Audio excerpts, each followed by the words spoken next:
السلام علیکم دوستو، امید کرتے ہیں ہماری پچھلی ویڈیو سے آپ کو کافی معلومات ملی ہوگی۔ اس سیریز کی اگلی ویڈیو میں ہم دولت سلجوقیہ کے قیام کے اوپر بات کریں گے۔ تو چلیں شروع کرتے ہیں دولت سلجوقیہ کے قیام کے بارے میں۔ عربی اسلامی مشرق میں رونما ہونے والے واقعات کے سٹیج پر سلجوقیوں کے ظہور کے ان علاقوں کی سیاسی تبدیلی پر بہت گہرے اثرات پڑے، جن کو ایک طرف عباسی خلفاء اپنی قلم روح میں شامل کرنے کے لیے کوشش کر رہے تھے اور دوسری طرف شیعوں کی فاطمی خلافت اپنی طرف کھینچ رہی تھی۔ ایسے حالات میں سلجوقیوں نے ایک بہت بڑی ترکی سلطنت کی بنیاد رکھی، جو 5ویں صدی ہجری بمطابق 11ویں صدی عیسوی میں سامنے آئی۔ یہ سلطنت خراسان، ماوراءالنہر، ایران، عراق، بلاد شام اور ایشیائی کوچک کے علاقوں پر مشتمل تھی۔ اس سلطنت کا مستقر پہلے ایران کا شہر رے تھا اور بعد میں عراق کا شہر بغداد قرار پایا۔ اسی دوران خراسان، ماوراءالنہر، بلاد شام اور ایشیائی کوچک میں کئی چھوٹی چھوٹی سلجوقی سلطنتیں وجود میں آئیں۔ یہ تمام سلطنتیں ایران اور عراق میں سلجوقی سلطان کے تابع تھیں۔ سلجوقیوں نے بغداد کی عباسی خلافت اور اس کے مذہب اہل سنت والجماعت کی خوب مدد کی۔ یہ سلطنت ایک طرف ایران اور عراق میں شیعہ وہابی اور دوسری طرف مصر و شام میں عبدی اثر و نفوذ کے درمیان میں گھری زوال کے قریب پہنچ چکی تھی۔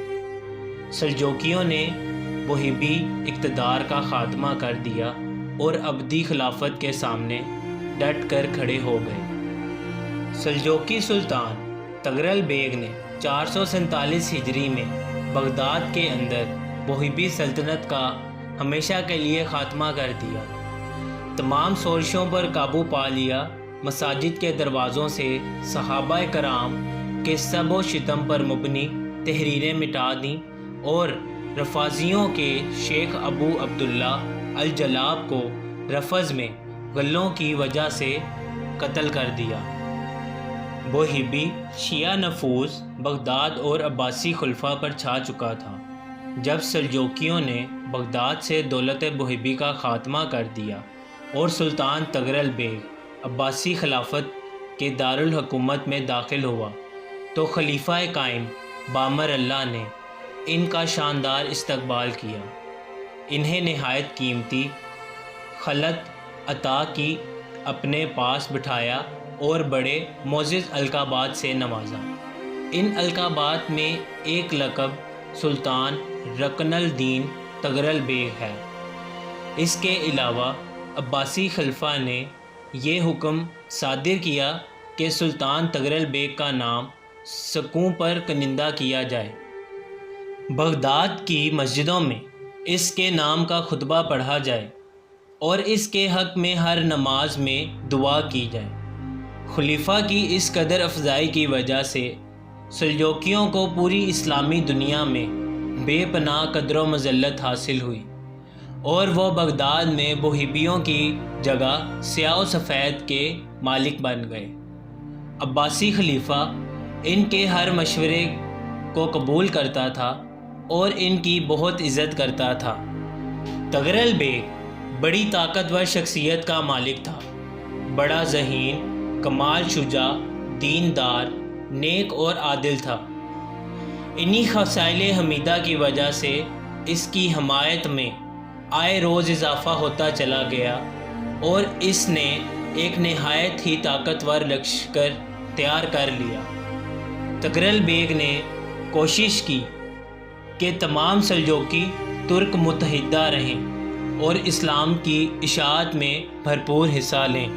خلیفہ قائم بامر اللہ نے سلجوقی سلطنت کے ساتھ اپنے تعلق کو مضبوط بنیادوں پر قائم کرنے کی خاطر تغرل بیگ کے بڑے بھائی جعفری بیگ کی بیٹی سے شادی کر لی۔ یہ شادی 448 ہجری بمطابق 1059 میں ہوئی۔ پھر شعبان 464 ہجری بامطابق 1062 میں تغرل بیگ کی شادی خلیفہ عباسی قائم بامر اللہ کی بیٹی سے ہوئی، لیکن اس کے بعد تغرل بیگ زیادہ عرصہ زندہ نہ رہے۔ 8 رمضان المبارک 464 ہجری بامطابق 1062 کو، یعنی صرف 1 ماہ بعد ان کا انتقال ہو گیا۔ اس وقت تغرل بیگ کی عمر 70 سال تھی۔ اپنی وفات سے پہلے تغرل بیگ خراسان، ایران اور عراق کے شمال مشرقی علاقوں میں اپنے ہاتھ سے سلجوقی اقتدار اور غلبہ کا کام مکمل کر چکے تھے۔